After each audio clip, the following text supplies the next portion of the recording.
Sur la magnifique plage de Lance-Figuier à Rivière-Pilote s'est installé Fun Nautique. Fun Nautique propose des activités nautiques pour tous. La bouée tractée pour les amateurs de sensations fortes, du bluet pour longer le littoral sans oublier le kayak pour remonter la Rivière-Pilote. Fun Nautique, infoline 06 96 32 05 00. Martinique Actualité. Pour commencer, un 6e radar a brûlé cette nuit à Rivière-Salée, pas loin de l'Oasis. Depuis 2018, l'Union européenne interdit l'utilisation des pesticides néonicotinoïdes dont se servent les planteurs de betteraves, mais la France avait obtenu une dérogation. La Cour de justice de l'Union européenne a jugé jeudi dernier que les États membres ne pouvaient pas déroger à cette interdiction. Ressemble quelque part à l'affaire du chlordécone, sauf qu'il n'y a pas eu de Cour de justice européenne pour s'opposer à la dérogation accordée pour le chlordécone. Coup de théâtre, Anaïs Delrôle a annoncé qu'elle retirait son œuvre du concours organisé par la collectivité territoriale de Martinique pour doter la Martinique d'un drapeau. Or, c'est précisément son œuvre qui avait été choisie à 72%, le rouge vert noir agrémenté d'un colibri. On ne sait pas quelles conséquences aura ce retrait. Les 23 catamarans de sport du 8e Martinique Cataraide se sont élancés hier, lundi, du Robert. Ils longeront les côtes de la Martinique pendant 5 journées. Les skippers viennent de France, de Suisse, de Belgique, des États-Unis, des Pays-Bas et bien entendu de Martinique. Les retombées touristiques de cette manifestation, tant au niveau de l'hébergement que de la location de voitures ou de la restauration, ne sont pas négligeables. Le comité territorial olympique et sportif de Martinique organise la cérémonie de la Nuit des Champions le vendredi 3 février à partir de 18h. Et c'est au Grand Carbet du parc Aimé-Césaire.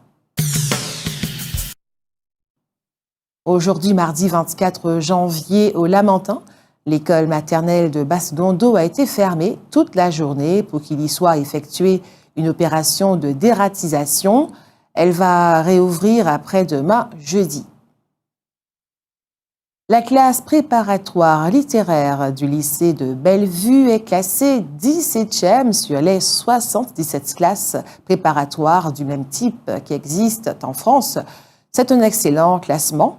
On notera que le taux de succès aux classes préparatoires qui existent en Martinique est en moyenne légèrement supérieur à ce qu'il est en France hexagonale. La programmation 2023 de l'opération C'est à nous-mêmes a débuté ce vendredi 20 janvier 2023 à Bellefontaine avec l'événement Yékrik Yékrak contre Islam qui a rassemblé plus de 200 personnes sur la place Charles-François. Conteurs, slameurs et percussionnistes se sont produits pendant 2 heures. Les artistes ont salué cette initiative de la CTM qui permet de soutenir leur activité et de relancer l'offre culturelle du territoire.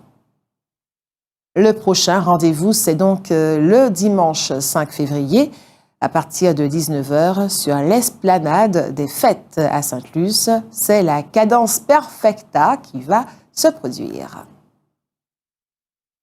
Jeudi, le 26 janvier, à 18h, va se tenir à la mairie de Fort-de-France une conférence intitulée « Préparer et bien vivre sa ménopause ». Les intervenants sont Huguette Charpentier, gynécologue, Pascal Benoît, psycho-sexologue, et Suzelle Catala, conseillère référente territoriale.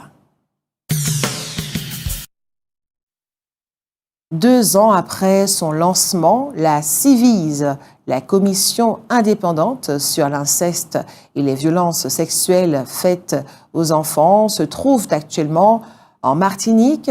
La problématique qu'elle tente de résoudre, c'est comment protéger nos garçons et nos filles des violences sexuelles.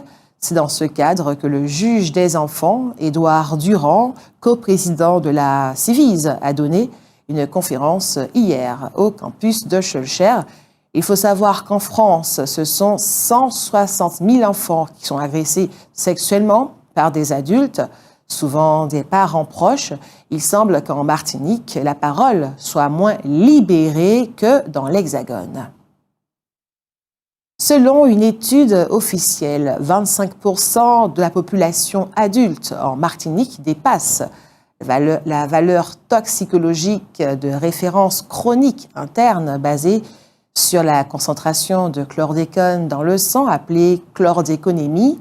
Pour cette partie de la population surexposée, le risque sanitaire ne peut être écarté et les mesures de réduction de l'exposition doivent être renforcées, précise la préfecture. Les connaissances scientifiques montrent que la chlordécone s'élimine naturellement de l'organisme lorsque la source d'exposition est stoppée avec une division par 2 du taux de chlordécone en 6 mois. Il faut cependant absolument arrêter de consommer des produits contaminés. Une attention particulière doit donc être portée aux produits pêchés en mer et aux racines, ignames, dachine, etc. Il faut également faire attention à la consommation des œufs. La chlordéconémie est gratuite pour tous. En 2022, 6 648 personnes en ont bénéficié, soit au total 10 350 personnes depuis le lancement du dispositif. L'ARS a mis en place un accompagnement spécifique pour les personnes surexposées ayant une chlordéconémie supérieure à 0,4 microgrammes par litre de plasma. Elles sont recontactées pour un suivi à domicile réalisé par un professionnel de santé. Après 9 mois, une nouvelle chlordéconémie est préconisée. Les services de l'État ont réalisé 2338 contrôles sur les produits agricoles et de la mer. À ce jour, plus de 97% des contrôles sont conformes et 64% ne montrent aucune trace de chlordécone. Le fonds d'indemnisation des victimes de pesticides est opérationnel. En Martinique, une trentaine de dossiers lui ont été adressés. 25 d'entre eux ont été agréés. Une dizaine de victimes ont reçu leur première indemnisation. Notons que l'État subventionne les associations France Assos Santé Martinique et Phyto Victimes pour aider les victimes qui le souhaitent dans leur démarche de demande d'indemnisation. La circulation sera perturbée sur la rocade de Fort-de-France jusqu'au vendredi 27 janvier en raison des travaux de réfection du revêtement en enrobé sur la section comprise entre le tunnel de la maternité et le pavé dans le sens Fort-de-France-Schœlcher. La circulation sera fermée de 21h à 5h et une déviation sera mise en place. Outremernews.fr, le site de l'actualité Outre-mer, 24h sur 24 et 7 jours sur 7. Retrouvez la chaîne Outremer News sur YouTube.